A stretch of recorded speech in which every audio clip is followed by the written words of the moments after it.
mootummaan Waaqayyoo gaafa dhufuuf jettu akka dubartoota warra miidhagoo kudhanii warra dhirsa misirrochaa eeguudhaaf warra qophaa'an sanaa hin fakkaataa jedha. Warri kun 5 abshaalota turani jedha.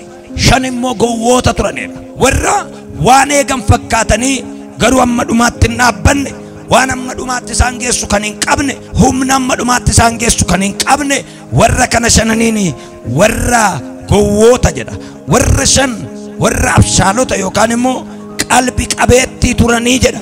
Warri dhimma hin qabne yookaan gowwaa jedhaman sun akkuma warra 5 sana ibsaa qabsiifatanii turan jedha. Haa turuyyuu malee misirrochi dhufeera hin nufu seetanii warri raftan kaa lafa jirtanii jedhe. Namni hunduu lafa jiru wayyaa isaa butataa misirrocha barbaachuudhaaf gaafa kaanu warri gowwooti jedhee macaafi qulqulluun dubbatu kun ibsaan isaanii dhaamee ture. Sababiin isaa boba'aan qabanu turanii hin qopheeffanne waan halkan guutuu isaan gargaara. Humnattiin misirrocha eeguu danda'an jechuudha ibsaan kun. Bara baraan lakkoofsa jedhamu beektusin. Bara baraan lakkoofsa jedhamu kan beeku Waaqayyo duwwaa. Bara baraan lakkoofsa jedhamu keessa kan jiraatu Waaqayyoof ijoollee isaati.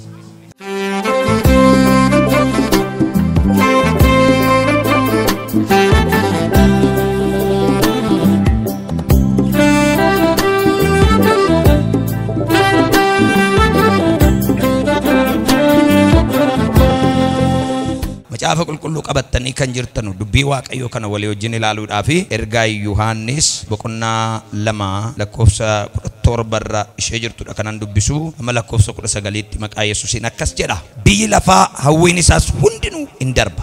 Namni fedha Waaqayyoo raawwatu garuu bara baraan hin jiraata. Ijoollee yeroon kun isa dhumaati.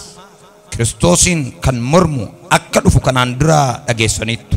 Ammas warri Kiristoosiin morman baay'ataniiru. Kanaafis yerichi isa dhumaa akka ta'e nuyi iyyuu hin beekna. Isaan nu keessaa ba'anii malee kan keenya miti. Utuu kan keenya ta'anii nu wajjin itti fufanii turan. Garuu isaan hundinuu kan keenya akka hin ta'in haa mul'atuuf nu keessaa ba'aniiru.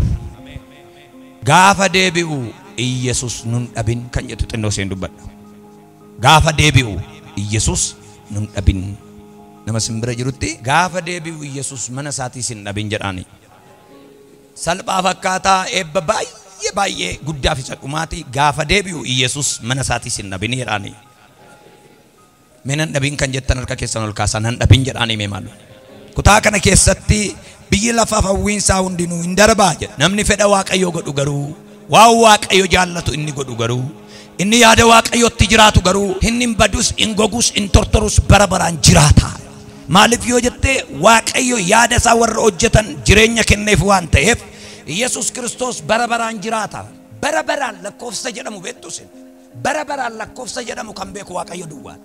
Miliyoona beekuu dandeessaa, tiriliyoona beekuu dandeessaa, oor sana gararraas lakkoofsa dijitii 10 beekuu dandeenya.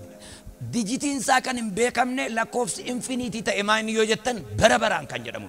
Bara baraan lakkoofsa jedhamu keessa kan jiraatu Waaqayyoof ijoollee isaati. Waaqayyoof ijoolleen isaa garuu lakkoofsa bara baraan jedhamu keessa hin jiraatu. Egaa macaafi qulqulluun akkas jedha. Biyyi lafaaf hawwiinsaa hundinuu hin darba. Namni fedha Waaqayyoo raawwatu garuu inni bara baraan hin jiraata. Yaada Waaqayyoo hojjetaa jirtaati kan Waaqayyooti taanaan ergaa tokko sii darbaa jira. Bara baraan na duuka jiraata. Bara baraan jedhame maaloo nan jiraadha jedhame. Bara baraan jedhame maaloo nan waaqessa jedhame maaloo. Biyyi lafaaf yaadi ishee hundinuu hin darbu. Warri yaada Waaqayyoo hojjetan garuu bara baraan hin jiraatu. Ijoollee jedha Yohaannis. Yeroon kun isa dhumaati. Kiristoosiin kan mormu akka dhufu kanaan dura dhageessaniittu.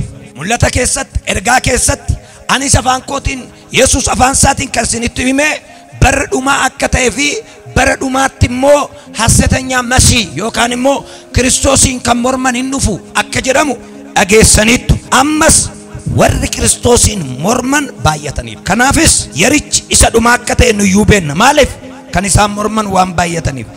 Isaan kun eessaa ba'ani yoo jettan isaan kun nu keessaa ba'ani malee keenya miti. Warri Kiristoosiin mormaa jiru jedhee Yohaannis ergaa isaatti nu barreessu kun warra dukkana keessa jiran warra azaabotaan otoo hin taane warri kun eessaa ba'anii as keessaa ba'anii maal fudhatanii wangeeluma kana fudhatanii wangeela addaa yookaan beekumsa addaa yookaan falaasama addaa jedhanii falaasama fudhatanii baani malee fagoodhaa hin dhufne. Jarri kun immoo jedha durumayyuu keenyan turre otuu keenya ta'anii amma dhumaatti dhaabatanii yeroo isa dhumaa kana hin eegu turanidha. Kan Waaqayyoo ta'uun keenya mallattoon saayiniin inni ittiin beekamuuf inni jalqabaa hamma dhumaatti taa'u. Jarri kun nu keessaa haa ba'anuyyuu malee wangeela nuti fudhanne kaleessaa fudhatanii haa turanu malee erga ba'anii kan keenyan turre jarri durumayyuu hin dhufani miti. Durumayyuu laphee kennanii otoo hin taane yaada fakkeessaa kennanii dhufanii. Ijoollee yeroon kun isa dhumaati. Kiristoosin kan mormu akka dhufu kanaan dura dhageessaniittu. Ammas warri Kiristoosin morman baay'ataniiru. Kanaafis yerichi isa dhumaa akka ta'e nuyyuu beekna. Isaan nu keessaa ba'an malee kan keenya miti. Utuu kan keenya ta'anii nu wajjin itti fufuu turanidha. Nu keessa turanii sinii wajjin turanii baak godhanii yookaan booddeetti deebi'an otoo hin taane wangeela ati lallabdu kana mormaa jiru taana. Uumama boqonnaa tokko mormaa jiru taana. Uumama boqonnaa lamaan mormaa jiru taana. Ergaa Yohaannis kana mormaa jiru taana. Hamma dhumaatti si wajjiniin dhaabataan jiranu Yesuus kana hin eeganu taanaan pheenxee maqaa jedhu yoo qabaatan iyyuu ittiin mormu taanaan jarri silumayyuu hin dhufne jedha. Dhuftee nan dhabine jedhaanii mee maaloo dabalaatii dhuftee nan dhabinii jedhaanii. Dubbii Waaqayyoo keessaa Maatiyos boqonnaa 25 akkas jira. Yesuus yommus mootummaan Waaqayyoo jedha. Yesuus yommus afaan isaatiin waan dubbatedha kun. Yesuus yommus mootummaan Waaqaa dubartoota kurnan warra ibsaa isaanii fuudhanii dhirsa misirroo simuudhaaf ba'an fakkaata. Mootummaan Waaqayyoo gaafa dhufu kana fakkaataa jedhetu mallattoo warra misirrocha simachuudhaaf warra eegaa turan kurnan sana fakkaata. Mootummaan Waaqayyoo dubartoota kurnan warra ibsaa isaanii fudhatanii dhirsa misirroo simuudhaaf ba'an fakkaata. Dubartoota sana keessaa 5 gowwoota turan. 5 immoo abshaalota yookaan haxxee turan. Warri gowwoonni ibsaa isaanii fudhatanii malee cuunfaa ejersaa isa ibsaatti naqan hin fudhanne. Warri abshaalonni ibsaa isaanii wajjin cuunfaa ejersaa qodaatti naqatanii turan. Dhirsi misirroo galuu turraan hundumti isaanii muganii rafan. Halkan walakkaa immoo sagalee guddisee dhirsi misirroo kunooti isa simachuudhaaf baa jedhu dhaga'ame. Yommus dubartoonni sun hundinuu ka'anii ibsaa isaanii tottolfatan. Warri gowwoon warra abshaalotaan ibsaan keenya dhaamuuf jedha cuunfaa ejersaa keessaa waan nuuf kennaa ittiin jennaan warri abshaalonni garuu deebisanii warra gowwootaan warra gurguratan bira dhaqaatii bitadhaa malee innoo nuyiifis isiniifis hin ga'u ittiin jedhanidha. Kutaa Maatiyos kana keessatti warra mimmiidhagoo 10tu turanidha. Gooftaan Yesuus Kiristoos dubbata kutaa kana. Mootummaan Waaqayyoo maal fakkaataa gaafa dhuftu akkamii mee gaafa dhuftu qilleensa jiru nutti himi. Akkaataa dhufaati keetii mallattoo isaa nutti himedhee mallattoon dhufaatii Kiristoos kun Maatiyos boqonnaa 24 irratti baay'ee barreeffameera.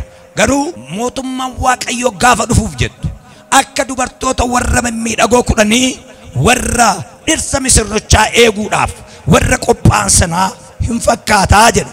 Warri kun 5 abshaalota turani jedha. 5 immoo gowwoota turanidha. Warra waan eegan fakkaatanii garuu amma dhumaatti hin dhaabbanne waan amma dhumaatti isaan geessu kan hin qabne humna amma dhumaatti isaan geessu kan hin qabne warra kana 5 warra gowwoota jedha. Warra 5 warra abshaalota yookaan immoo qalbi qabeettii turanii jedha.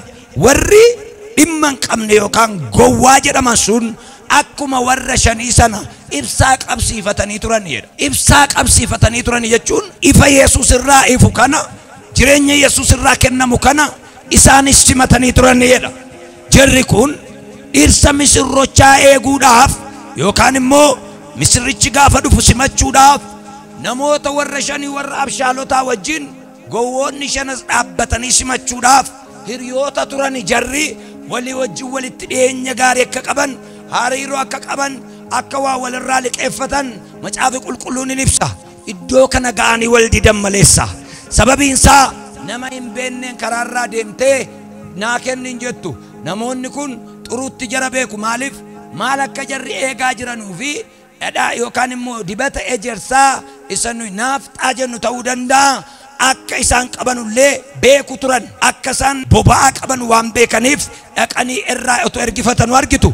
Isa dura garuu wanta jechuu barbaadu namoonni gowwoonni kun nuyis in eegna dhirsa misirrochaa jedhaniitu dhaabbatanii eeguudhaaf qophaa'anii turan. Ka'umsi isaanii gaarii ture. Garuu wanti isaan dagatan yeroo inni dhufu hin beekamu. Amala misirroo keessatti wanta isinitti himu, misirroon sa'aatii 6 yeroo laaqanaati jedhee xalayaa isinii kenna barreesse. Sa'aatii 7 garuu ofii isaatiif hin qophoofu. Sababiin isaa amala mana misirrootti sa'aatiin hin ariifataa, hojiin immoo hin ariifatu. Girriitu jira waan ta'eef karaarra wantoota tokkotu jira. Yeroo inni dhufu achi as ba'u hin beekamu. Namoonni baay'een mana misirroo hin naqu yookaan immoo namoota wal fuudhan bira hin naqu. Mana cidhaa jechuudha. Gaafa dhaqanu sa'aatii dhaqan malee sa'aatiin galamu irratti hin barraa'u. Sababiin isaa hamma kanatti yeroo kana irbaatatu nyaatama, yeroo kana akkasitu ta'a jedha. Sana booddee yeroo itti manatti galtu hin beektu namaan mana sargiin deemaa jira. Egaa yoon dhufee siifan dawwala jetta malee sa'aatii kanatti dhufee sii dawwalan jedhamu. Kanaaf seeruma cidhaa keessatti akkaataan ba'uuf galuu isaa namaan galu maaltu barbaachisa ree? Manuma keetii qophooftee deemuu si barbaachisa. Kanaaf Gooftaan Yesuus Kiristoos dhufaatiin isaa akkam akka ta'e, akkamitti akka hattuutti akka dhufu dubbataa ture. Haa ta'u iyyuu malee nama misirroo eegu taati qophaati akkuma dubartoota kurnan sanaa keessa warra 5tti eegaa jedha. 5 garuu gowwoota waan turaniif sa'aatii muraniif ofii isaaniiti. Ka'umsi isaanii jara sana warra abshaalota immoo warra haxxeedhaa wajjin qixxee ture. Isaanis qabsiifataniiru. Isaanis misirroo eegu. Kan biraan qaban waan eegan isaanis isuma eegu turan. Haa ta'u iyyuu malee misirrichi hin ture. Misirrichi maal ta'e? Hin ture jedha. Kana gidduutti maaliif rafneen kaanu? Hafuura dadhabbiiti inni kun. Maaliif rafneen kaanu? Xiqqoo ishee boqonnee maaf hin kaanu kan jedhuun hin rafanii jedha. Gara halkan walakkaatti garuu sagaleen misiraachoo tokko himamuu jalqabe. Gadi baa, warri qophooftan gadi baati, misirrocha simadhaa. Misirrochi dhufeera. Haa turu iyyuu malee misirrochi dhufeera. Hin nufu seetanii warri raftan kaa lafa jirtanii jedhe. Namni hunduu lafa jiru wayyaa isaa butataa misirrocha barbaachuudhaaf gaafa kaanu warri gowwooti jedhee macaafi qulqulluun dubbatu kun ibsaan isaanii dhaamee ture. Sababiin isaa boba'aan qabanu turanii hin qopheeffanne waan halkan guutuu isaan gargaaru. Humnattiin misirrocha eeguu danda'an jechuudha ibsaan kun. Humnattiin misirrochi gaafa dhufu dukkana keessa waan dhufeef waan ittiin isa bira dhaqanii dhaabbatan. Kanaaf namoonni kun hirriba isaaniitti dammaqanii sagalee maalii dhaga'anii? Sagalee hin rafinaa ka'aa jedha. Gooftaan Yesuus ammas akkas jedhaa jira karaa namoota garaa waldaa kiristaanaatiin hin rafinaa ka'aa. Misirrochi dhufaa jira. Fiingee afuufame. Bakkee kanaa misirrochi dhufaa jiraachuu isaatiif fiingee afuufame jedha. Fiingee afuufamu kana gaafa dhaga'anu namoonni hundinuu kurnan isaaniiyyuu hin ka'anii hin qophaa'ani. Gaafa ba'uudhaaf jedhanu garuu warri 5 ibsaan isaanii dhaameera. Boba'aan isaanii hin jiru. Dhumeera. Achitti ba'uudhaaf humnattiin achitti ba'anu gaafa dhabanu ollaarra deeman. Warri sun garuu qophii laphee qabu. Macaafi qulqulluun gaafa dubbatu akkas jedha. Qophaa'uun laphee nama biraati, deebiin arrabaa immoo eenyuun biraati? Hafuura qulqulluu Waaqayyoon biraati. Laphee isaanii qopheeffatanii deebii garuu Waaqayyoon biraa fudhatu. Kanaaf namoonni kun qophii isaan qophaa'an sun ga'aa miti. Nuti sarara kiristaanonni waldaa keessaa qophiin nuti Kiristoosiin simachuudhaaf qophoofne ga'aa miti. Gooftaan Yesuus kan inni waldaa kiristaanaatiin jedhaa jiru waa'ee dubartoota 5 waa'ee dadhabbii ijoollee durbaa du'anii darbanii kana miti kan dubbatu. Waa'ee koof waa'ee kee waa'ee waldaa kiristaanaa 7 jiran raftaniitu dammaqaa mushurraa badajjino dhufaa jira.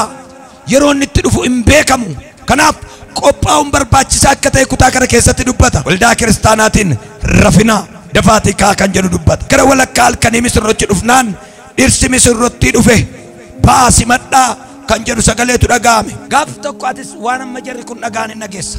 Nama simbira jiruun atis hin dhageessa jedhaanii maaloo. Misirrochi dhufeera kan jedhu gaaf tokko anis atis sagalecha hin dhageenya. Bakkee kanaaf fiingeen afuufame gadi baasi madhaa inni simbira hedduu eegdan inni simbira dheeraa eegdan misirrochi dhufeeraati gadi baasi madhaa sagaleen jedhamu bakkee kanaa hin dhaga'ama yeroo dhiyootti. Nami tokko dhiyootti nan dhagaa jedhame maaloo. Haleluuyaa. Misirrochi dhufeeraa gadi baasi madhaa sagaleen jedhamu fiingee gurguddaadhaan afuufame yeroo dhiyootti aniifatis gurra keenya keessaa hin dhageenya. Kanaaf Waaqayyo warra isa jaallatanii maal jedhaa jira? Qophaa yeroo dhiyootti misirrochi hin dhufaa. ibsaa keessan guuttadhaa, humna keessan guuttadhaa, qophii laphee godhadhaa. Namoonni misirroo eega yeroo hundumaa gaafa inni dhufu jedhu waan hundumaa karaarraa kakaasu, gosoota kana karaarraa kaasu, zoorri jedhanii ofiif akkas jedha qoqophaa'u wayyaa isaanii jedhu bakka sadaa waan namatti hin tolle, waan isatti hin tolledha. Misirrochi gaafa na argu waan natti hin tolle jedhu zoorri godhu. Dubartoonni gaafa yeroo jedhan miinzeen itti tarate maaltu si ture caamma kaalsii minaamin jedhu shan ta'anii irraa xara gusa sila dibaa oolan. Maaliif jennaan itti toluu dhiisuu danda'a. Ilaasiin bicu bazzaa annase itti biifi itti dibi jedhu. Maaliif beektaa mushirrichatti akka toluuf galgala kanaa kaasee erga afurri Waaqayyoo dhufeeme jireenya keerraa isa biyya lafaa sitti dibe, seexanni sitti dibe, namni sitti dibe, waan Yesuus ittiin hin tolleef hin malle sirraa xarakee akkati misirrocha misimachuudhaa dandeessutti fuula misirrochaatti gatii akkati qabaattuuf Waaqayyo ayyaana isaatiin guutee qopheessee achi si habaasu Yesuus. Waldaan kiristaanaa sagalee kana barbaaddu eegaa kan jirtu ameen haa jettu. Bakkee kana namoonni jedha fiingii afuufanii dhirsi misirrotti dhufeera gadi baasi madhaa jedhu. Garuu gaaf tokko aniifati namootatu fiingii afuufatoo hin taane ergamootatu afuufa. Lafa jala warri jiran illeen dhaga'u. Anaaf si duwwaa miti guyyaa sana irriba keessa hin jiraan hin jiru. Warri irriba keessa jiran illee hin dammaqu. Gaafa dammaqnu garuu warra isa simachuudhaaf carraa argatan keessaa tokko nu haa godhu Waaqayyo. Kosi biyyi lafaa sirra kaa'e sirraa urgufeen nama ol jedhee dhaabatee isa eegu si haa godhu Waaqayyo. Raba Yesuus similaa namoonni eegumsa kanarra jirtanu dheebuu kooti hawwii kooti wanta fe'aa footoo Yesuus dhufe warreettanu galgala kanaa kaasee isa si goobesse akka tol jettee san eegne kan godhe biyya lafaa kana keessaa golee arfanii sitti isa dhufe sirraa xaragee hafuurri qulqulluun qopheessee si haa dhaabu Yesuus. Dubartoonni kun shanan maaltu isaan nyaate yoo jette hin ture dhugaa dubbachuufi Gooftaa Yesuus nan dhufa kan inni jechuu jalqabe afaan isaatiin ergamoota isaatiin. Ergamoonni eegaa turan Yesuusin dhufa jedhani. Ergamoota booddee warri turan eegaa turan amma wana. Yesuus Kiristoos kan inni turee fi gara laafessa. Waaqayyo ofii isaatii waaqa jaalalaa otoo hin taane ofii isaatii maali? Jaalala jedhame maalo? Yesuus የፍቅር አምላክ ሳይሆን ራሱ ምንድን ነው? ፍቅር ነው። ፍቅር ደግሞ ይላል መጽሐፍ ሲናገር ገላትያ ላይ ይታገሳል። ምን ያደርጋል? ይታገሳል። አመቲ ቦርጫ ጅርቱ ሰነ ከይሳ ዲቀቴ ዱፍቱቲ አመቲ ደደቢ ከኡርጉፈቴ ዱፍቱቲ አመ ወርዱ ከነ ከይሳ ዋንጆ ገርቡ ማጀለ ጅረን ደመቀኒ ዱፈኑቲ አመ ቆጳውቲ አመ ነሞኒ ሞቱማ ሳትገሉዳፍ ኦፍ ቆጴሰኑቲ ኦብሴ ማለ ኦቱ ብይ ለፋ አረወል ጌሴ ቆጶፍቴ ተተ ኢየሱስ ክርስቶስ ከሳት ይመጣል ዱፉዳፍ ኤርገ ቆጳዬ ወጋኩ መለመደርቤ ገሩ ማልቱ ጅራ መነን ቆጶፍነ አንዳንድ ጊዜ ታውቃላችሁ መነነ ማደሙ ጀተኒ ቆይሜ ትንሽ ልረጋጋ መነሽ ያጠረጋት ሜንጥኖ መሽዋ መተከተከ ከራራ ሼኖ ቦሴቲዳ ሼኖ ካሜቲዳ ኮየቲዳ አበነ ቆይሜ አና ጀቴው እናውቃለን እኮ ጋፈ መነነ ማደምኑ እናውቃለን ዋንተ የተከሳን ጉዳት አይደለም ኢየሱስ ዱፉዳፍ ነምን ዮቦሌስ ገደሜሰ ከከሳ ሙጫምባ ዱፉዳፍ ሲደወለ ማለፍ እማይ የሚለከ ዲቀዶና ይግብ ፍሊስ ዝም ብለሽ ዝርክርክ እንደሆንሽ እንዳልመጣብሽ ነው ወፍታ ኢየሱስ እንደተዝረከረክን ሊመጣ አልፈለገም ዓለም እንደተበላሸች ሊመጣ አልፈለገም ነሞን ሸነንኩን ገሩ ወዳ hinqophoofne turani ineegna jedhu garu siegna na maranata jedhu garu hinqophoofne waldaan kristaana baay'ee maranata jedha jirti garu hinqophoofne Yesuus kottu jedha jirti hinqophoofne garu Yesuus isqaan dhufaati ko maaliif barbaadate hinqophoofne na argitee baduuf yoo ta'e malee na argitee jireenyatti hin galtu taana maaliif kanaaf afurri qulqulluu waan keessa jirru keessaa miiccanne akka baanu galgala kana nu barsiisa namni tokko harka isaa ol fudhatee gooftaa akkuma fudhatee harka isaa gad deebisee sin barbaadu jennaan waaqayyoon kan ganan waan tokko lafa dhaqan hin qaban qulfuun sila xaalu barruun neenኝ መንገዱን ነኝ እውነት ነኝ እስካለ ድረስ ጎፍታ ኢየሱስ በልበልቺ አና እናን አቲ በልበለ ሚት ጀደ ነሚ ቶኮ ጎፍታ ዲሴ ከለይሰ በልበለ ጀዳ ቱሬ ወጋ ኩዳን ቦዲ አቲ በልበለ ሚት ጀደ አቺ ገለገለ ይረታና ዱዳን እንገልቱ መቼም በልበላን ገልታ ዋንተ በልበለ ሚት ጀቻ በልበላን አከሚት ገልታ ዱዳን አርክሴ ሲንጋሹ ግዲራዳን ኢየሱስ ክርስቶስ መቀበል ለምን አስፈለገ ናምኒ ዝም ገለታና ሶ ዮ አመንተ ደከነት ገልቱ ከራዳ ዱጋዳ ጅሬኛ ዮተተ ሙጫዋ ቀዮት ዮጀተ ሰዱ ከደምተተ ገንተ ተታናንሞ እንገንተ ዋንተ warra fudhatantu gala waan ta'eef warri ganan hin galanu maal jechuudha mallattoo qaba ganuuf jiraachuu nama fakkeenyaaf waldaa jiraatanii kan waldaan jirre baay'eetu jira gooftaa fudhanne jedhanii kan gooftaan qabne baay'eetu jira namni amane saayina allahu namoonni amanan maal fakkaatu kan jedhu lafa jira ol afreetti wal hin fakkaatu በጥበብ በሚመስል ቋንቋ ገረበርባነት ፈላሰመ መጫበ ቁልቁሉ ከነ ጅጅሬ ዋን ጳውሎስ አከስኑ እንጀ አከስሚት ይጀነ ቀየሩ እንደንደ ዮ ቆጶፍት አፉረ ቁልቁሉ ዳፍ ምስሮቸ ሲመቹ ዳፍ ወልዳን ቆጶፍት ኢየሱስ ይወጅሪን ኦልቡታምቲ eebba waggaa kumaatamaa sana keessa teessee eebbicha inyaatti namni tokko iyyee maraate ameen haa jedhu. Warri kuni maqaan isaanii iyyuu haxxeedha.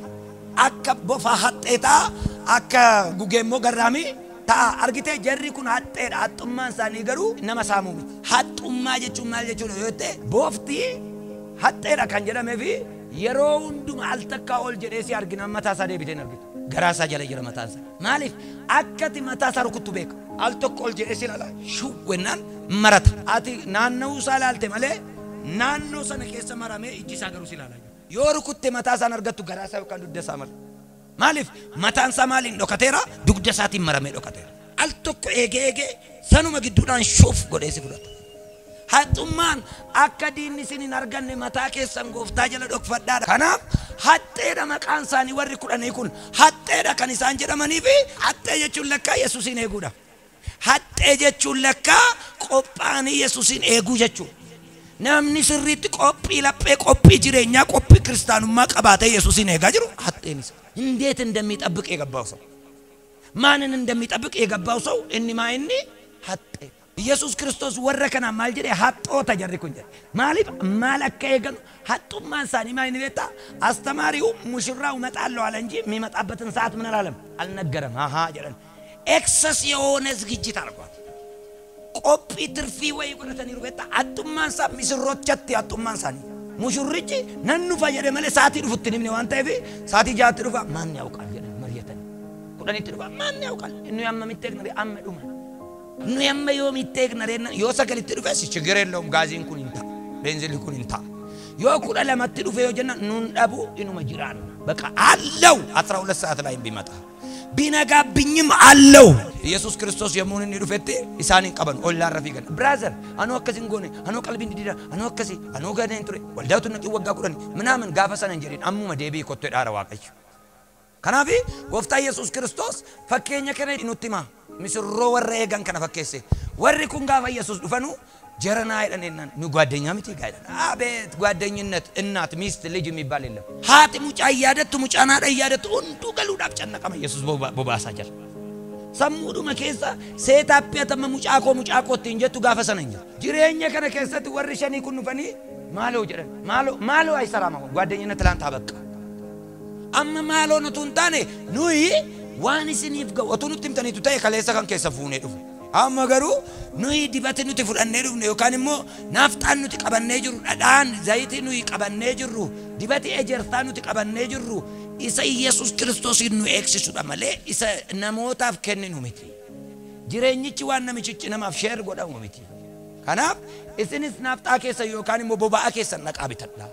nutis qophoofnee eegaa jirra brother bageeta yoonabaachuu gannamaaf galgala Yesuusin eegaa nama simbire jiru ilaalati yeroon daisu mane afurri waaqayyo na gargaara jedhani duudu fe ilmaan namaati fannifamu duudu fe kayetiyu guyyaa galgala gaafa qabamuudhaaf geetsammaanitti deemuudhaaf gaafa jedhu dhaqee kadhata gale yaa waaqayyo yoo tola fedha keeti ta'e cuggeen kun narra maalataatu hadarbitu ምን ማለት ነው ጦፎን kun narra darbu jechuudha jechuudha duuti kun narra darbu garuu immoo jedhe garaanatti jabaadhu kadhannaa kon nagayini kanatti jette duwwaan haa ta'u biyyi lafaa jabaadha maal jedhe beektaa afurri dhimmaadha foon garuu maaloodha dadhabaadha jedhe waa'ee namaa naasofne inni waa'ee isaa dubbata foon kootu du'a kana baqataa jira afurri koo garuu si bira dhufuudhaaf barbaadeera kanuma keessaa maal nuun jedhaa jira waaqayyo jabaadhu na eegi kanaaf kaanii kadhatanii nan akkas jedhe no nuyi kan keenya qabannee jira dhaqaa barbaadadhaa jedhe kana gidduutti suuqii irra deemanii balbala rukutanii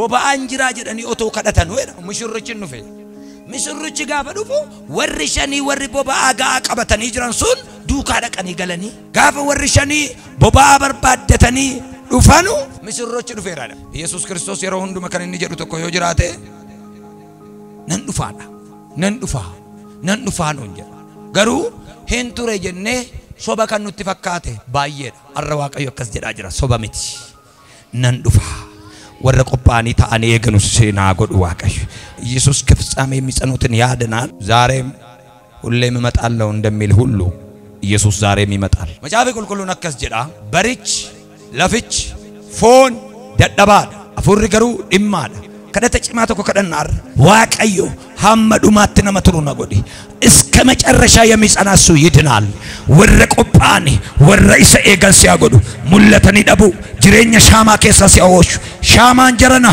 namoota ifangeessi malee ofiishee ifangeessu ofiisheetii gaafa lafti bari'u dhaamteetti ofiisheetii gaafa lafti bari'u baqteetti ofiisheetii maqaan ishee badeera ofiisheetii hin jirtu namoota baay'ee garuu ifangeessi lallabanii boodettafu hojjetanii booddeetti gatamu maqaa gooftaa Yesuus Kiristoosiin nu ooshu Yesuus